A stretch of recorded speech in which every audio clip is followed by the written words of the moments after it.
pensado en la responsabilidad que es el ser enseñado? Hoy queremos hablar un poco acerca de la necesidad que tenemos de asumir la responsabilidad de poder ser enseñados para poder desarrollarnos como personas en el plan que Dios tiene para nuestra vida, pero también una segunda parte es que nosotros nos convirtamos en personas que enseñamos a otros. Así que quiero leer Hebreos capítulo 3, iniciando en el verso 1. Por tanto, hermanos santos, participantes del llamamiento celestial, considerar al apóstol y sumo sacerdote de nuestra profesión, Cristo Jesús, el cual es fiel al que le constituyó, como también lo fue Moisés en toda la casa de Dios. Hay una palabra aquí que queremos desarrollar un poco, que tiene que ver con profesión. Cuando hablamos de profesión en este contexto, tiene que ver con una creencia acerca de Dios principalmente, pero también tiene que ver con un conocimiento adquirido en base a la experiencia, tiene que ver con una búsqueda constante para nosotros realmente poder decir que conocemos algo, lo vivimos, lo ponemos en práctica y estamos en la posibilidad de enseñar a otros. ¿Qué podemos hablar acerca de esto? De la importancia que tiene que nosotros veamos el verdadero concepto de profesión, porque en el sistema en el que nosotros vivimos, o en lo cotidiano, o en cómo fuimos criados, cuando hablamos de profesión hablamos de lo que vamos a desarrollar de manera intelectual y de lo que vamos a vivir, pero nunca se asocia con temas de fe, nunca se asocia con temas relativos a Dios. Y en realidad la palabra profesión tiene que ver, en el original significa anunciar, proclamar. Pero yo no puedo anunciar y proclamar algo que yo no creo, que yo no vivo. Ahorita que te escuchaba hablar, venía a mi memoria, de cierta ocasión una maestra me dijo, tenés que tener una profesión para ser alguien en la vida. Y el sistema de este mundo nos ha enseñado que una profesión, un sistema de conocimiento es lo que va a definir nuestra vida. Sí. Entonces, hay un contraste en esta palabra. Cuando nosotros vamos a esto que leíste en Hebreos, esta palabra profesión tiene que ver con una confesión de nuestra fe. Sí. Es algo que vivían los discípulos, donde se miraba una acción coherente, tanto en sus palabras como en sus acciones, y decían, ellos son profesionales, ellos profesan lo que creen, ellos viven lo que creen, y en eso es en lo cual nosotros debemos de establecernos. Hay palabras que Dios nos dio, hay principios que Dios nos dio, que algo que un profesional hace es que se compromete con esa enseñanza, es que se compromete con esos principios y lo hace parte de su vida y los desarrolla en cada etapa de su vida.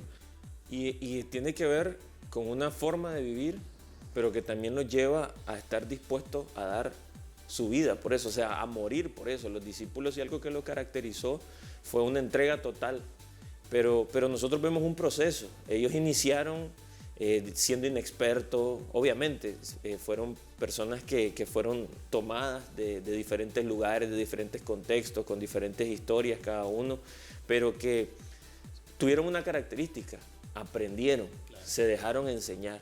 Entonces, hablando de profesional y tratando de volver al origen de esa palabra, de poder meditar, que tiene que ver con una acción de fe, y me gustaba cuando hablabas de coherencia, porque en realidad es a lo que estamos llamados. Muchas veces solamente repetimos lo que escuchamos o simplemente sabemos que es correcto decir algo, pero no lo vivimos en realidad. Entonces la coherencia es muy importante en esto y habla de un testimonio de vida.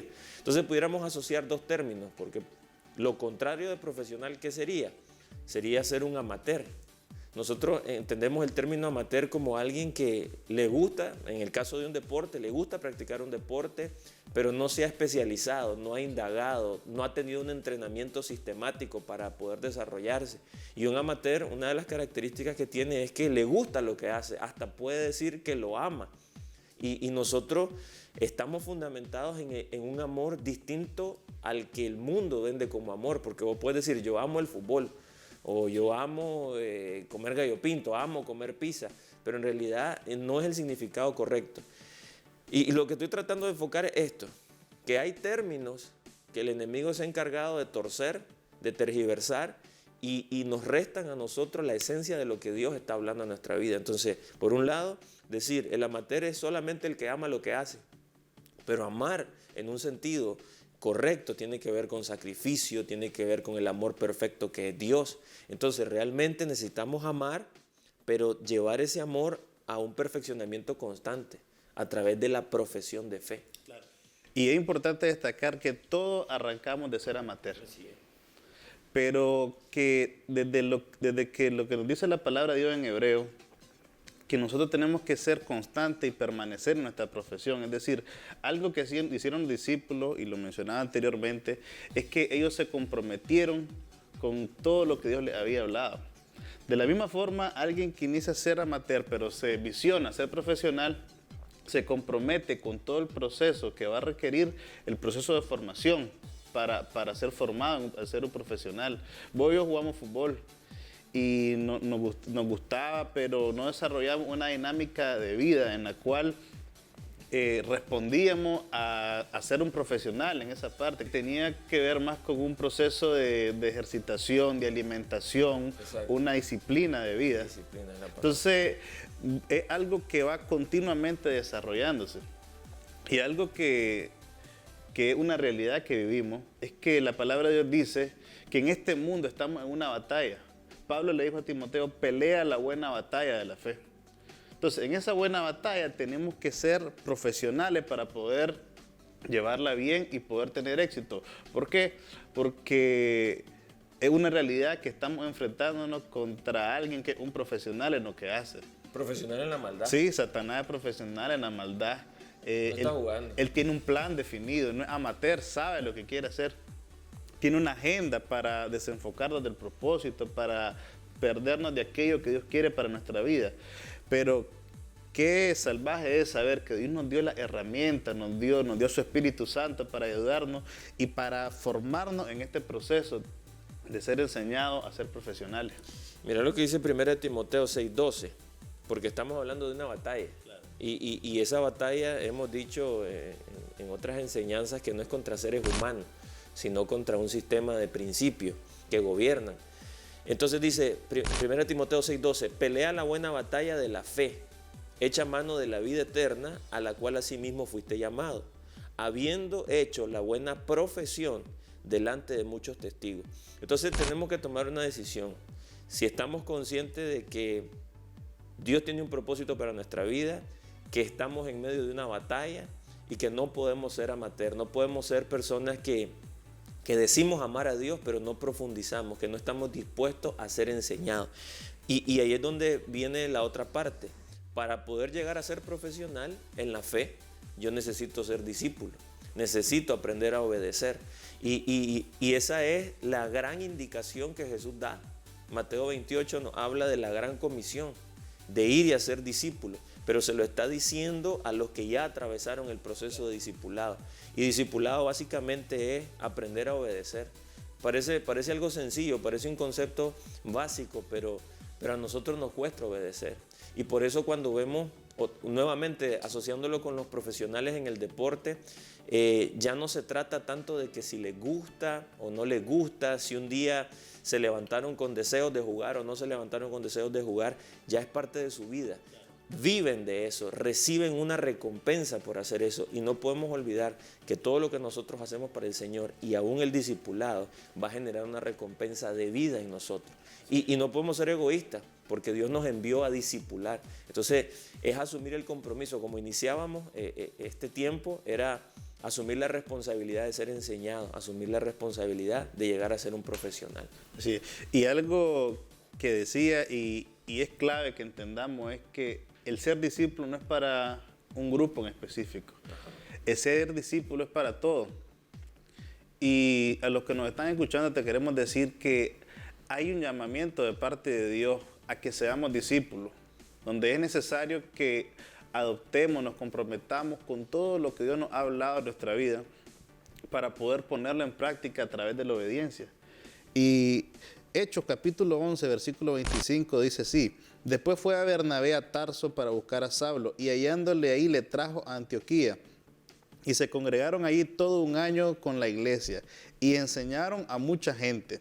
Y los discípulos se les llamó cristianos por primera vez en Antioquía. Y esta es otra parte de la cual tenemos que estar claros, que nuestro primer llamamiento es a ser discípulos. Y el término cristiano significa seguidor de Cristo, significa pequeño Cristo. Y claro que somos seguidores de Cristo y que tenemos que ser vistos como unos pequeños Cristos en la tierra. Pero la base principal, el fundamento es que seamos discípulos. Y hay gente que, por ejemplo, se jacta y dice, tengo 25 años de ser cristiano, pero nunca dispusieron su vida, nunca comprometieron su vida a ser discípulos. Sí, y creo que la parte aquí es, ya para ir terminando, que no nos gusta obedecer. Y creo que en cualquier nivel podemos reconocerlo, porque el proceso de obediencia es un proceso de padecimiento. La Biblia dice que Jesús aprendió obediencia y padeció. Si Jesús es nuestro ejemplo, Él nos enseña a que la obediencia no va a ser un proceso 100% agradable, pero que los resultados son los que realmente nosotros queremos alcanzar. Entonces, el tema del discipulado también es para que nosotros podamos estar bien. En realidad, el conocimiento es algo el conocimiento de Dios es algo permanente, porque esta es la vida eterna, dijo Jesús, que te conozcan a ti, al Padre. Entonces, queremos terminar este tiempo con un momento para poder orar juntos y que podamos reconocer nuestra necesidad de sabiduría, nuestra necesidad de ser discipulados, ser enseñados. Vamos a estar desarrollando un poco más esto en próximas transmisiones, pero quisiera que en este momento puedas cerrar tus ojos ahí donde estás y que juntos nos conectemos, Padre. Te pedimos en esta hora que tú nos enseñes, Señor, cómo debemos obedecer. Realmente hoy estamos más claros que antes, que tu deseo es que nos convirtamos en discípulos. Siempre ha estado ahí, Señor, siempre ha estado la enseñanza, pero hoy queremos ser más diligentes con lo que se requiere para ser un discípulo. Que podamos tener un espíritu enseñable, que pongamos por obra todo lo que está escrito en la revelación escrita de tu palabra. Y Señor, ayúdanos porque sabemos que aún cometemos algunos errores, pero danos esa capacidad de no salirnos, que si tropezamos volvernos a levantar. Y si hay alguien que en esta hora estás escuchándonos y decís, yo siento que he fallado mucho, yo siento que no tengo un espíritu enseñable, cuando lo estás reconociendo hay algo que se está produciendo en tu interior y yo te motivo a que tomes la decisión de aprender, que tomes la decisión de buscar, porque el Señor va a recompensar ese esfuerzo, el Señor te va a dar la sabiduría que se requiere. Así que Padre, te damos gracias por este tiempo, te pedimos que bendigas a cada persona que se va a conectar a esta transmisión y que tu voluntad buena, agradable y perfecta se cumpla en nosotros. En el nombre de Jesús, amén. Gracias por este tiempo, compartí con tus amigos y nos encontramos en cualquier momento. El Señor te bendiga.